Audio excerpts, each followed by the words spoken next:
Držte se pevně. Señor Pavel, señorita Clarimar, el mundo es una caja de sorpresas. Lo malo y bueno se debaten. Dios no puede con todo. Agárrense de las manos. Agárrense firmemente. Deben guardar el milagro del amor. Deben protegerlo.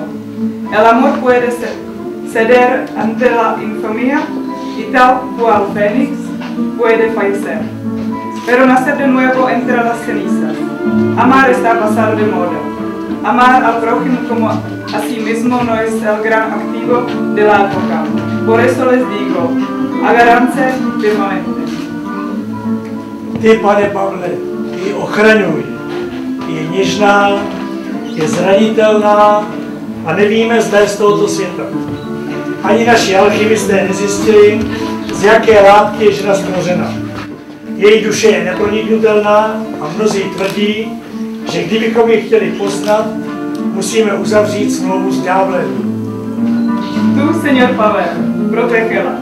Ella es tierna, vulnerable, y no sabemos si de ese mundo. Y nuestros alquimistas pudieron descubrir de qué sustancia fue hecha la mujer. Su alma es impenetrable, y muchos dicen que si realmente queremos conocerla, tendríamos que hacer un pacto con el diablo. Ty, pano Clarimar, starej se o něj. Pofoukej a uvař mu rány, když se k večeru vrátí z bitvy. Obveseluj ho písní a tancem a dej mu syna nebo dceru. Společně pak vložte do svého dítěte to, co je ve vás nejlepší. Aby, až jednou nestárnete, byl nesen váš život dál, tak, jako vy nesete životy svých rodičů. Tú, señorita Clarimar, cuídalo bien. Venda su heridas cuando vuelva de la batalla cada tarde.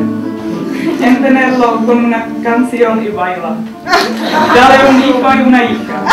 Juntos pongan en sus hijos lo mejor de ustedes, su esencia interior, para que cuando envejezcan, sus vidas continúen en ellos tanto como la vida de sus padres continúa en ustedes. Muž a žena, otec a matka, zázrak pokračování. Vytvořte rodinu pevnou jako lokecký hrad. Pevnou a nedobytnou. Ať armády zloby a nenávisti, falše a závisti narazí ve vás a ve vašem láskyplném sepnutí na tvrdý odpor. Hombre y mujer, padre y madre, el milagro de la continuación. Formen una familia tan fuerte como en el castillo de Loket. Fuerte y inconquistable, para que los ejércitos del rencor y el odio, la hipocresía y la envidia hayan firme resistencia en su cariñosa unión.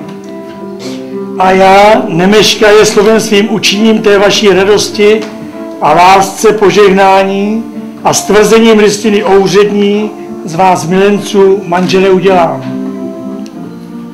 Yo no malgarase más palabras, no tardaré mucho en bendecir su alegría y su amor, y tras confirmar sus documentos oficiales, no tardaré en hacerlos marido y mujer, en hacerlos amantes por siempre.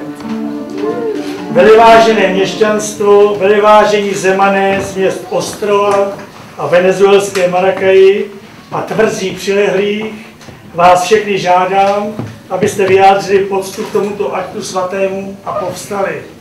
Honorables señores de las ciudades de Ostrov y Maracay en Venezuela y de los castillos adyacentes, les pido a todos que rindan homenaje a ese acto sagrado y que se levanten. Táži se tě, ženichu, pane Pavle Želichovský, zda dobrovolně vstupuješ v manželství se zde přítomnou nevěstou panou Clarimar José Barreto Romero. Ano. Te pregunto, señor Pavel Želichovský, ¿aceptas voluntariamente contraer matrimonio con la presente novia, señorita Clarimar José Barreto Romero? Sí.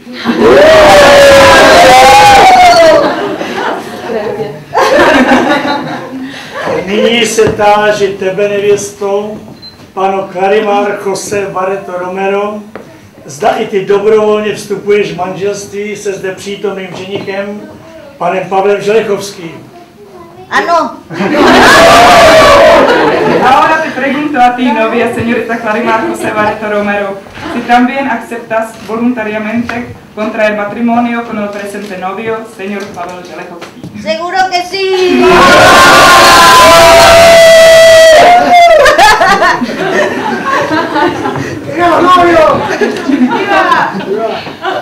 Protože jste splnili všechny podmínky, které vyžaduje český právní řád pro vznik manželství, prohlašuji vaše manželství za právoplatně uzavřené. Dohodli se, že napříště budou užívat společné příjmení a žena bude užívat a na druhém místě uvádět příjmení předchozí Želejovský Barreto. Porque ustedes han cumplido todas las condiciones requeridas por las leyes checas para el cumplimiento de un matrimonio, proclamo su matrimonio legalmente cumplido. En el futuro van a usar el mismo apellido y la esposa en segundo lugar va a usar su apellido anterior, Želejovský Barreto. Vnějším symbolem vašeho nového stavu jsou snubní prsteny a já vás žádám, abyste si je vzájemně vyměnili. Que sus anillos de matrimonio sean un símbolo de su nuevo estado civil y así les pido que los intercambien.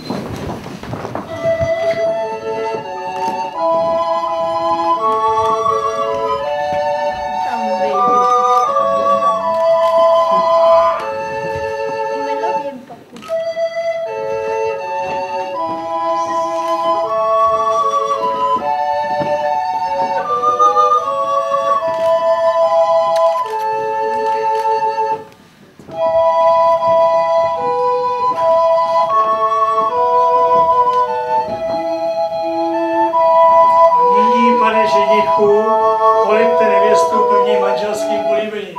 Y ahora, señor marido, puedes besar a tu esposa con el primer beso matrimonial.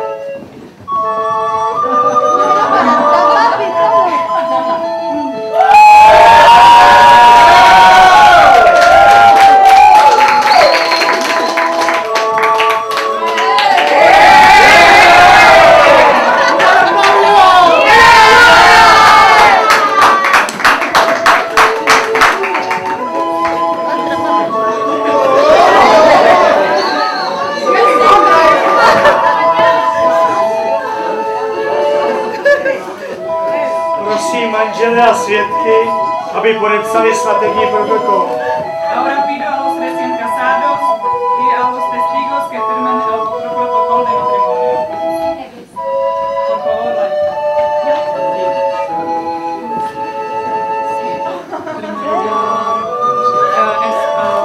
ahora y antes su apellido.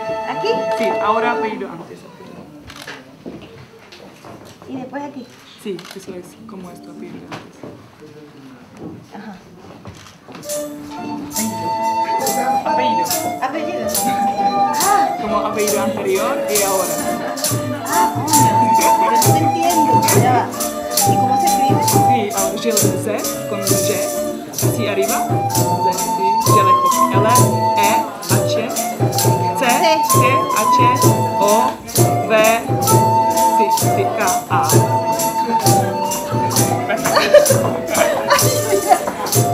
Gracias.